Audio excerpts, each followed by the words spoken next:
Sound ಅಲ್ಲಿವರೆಗೂ ಬರುತ್ತೆ. ನನಗೆ ನಿದ್ದೆ ಹಾಳಾದ್ರೆ ಇಷ್ಟ ಆಗಲ್ಲ ಮಾಮ್ಸ್. ನೀನೇನೋ ಬಾಯಲ್ಲಿ ಮಾತಾಡಲ್ವಾ?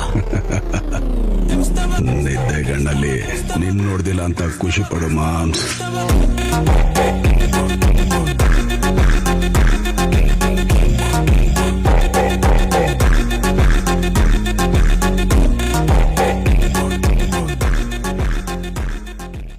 ಸುಮ್ನೆ ಧನುಷ್ ಟೆರರು ಅದು ಇದು ಅಂತ ಸುಳ್ಳು ಬೊಗಳ್ಕೊಂಡು ಕೋಟ್ಯಾಂತರ ರೂಪಾಯಿ ಅದೇ ಮೇಲೆ ಹಾಕೊಂಡ. ಹಾಗಿದ್ರೆ ಮತ್ಯಾಕ್ ಧನುಷ್ನ ಸೀಕ್ರೆಟ್ ಆಗಿ ಬೇರೆ ಎಲ್ಲೊಟ್ಟಿದ್ದಾರೆ?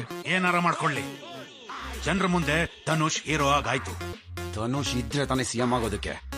ಅವನೇ ಇಲ್ಲ ಅಂದ್ರೆ ಲೌಳ ಪಗಡ್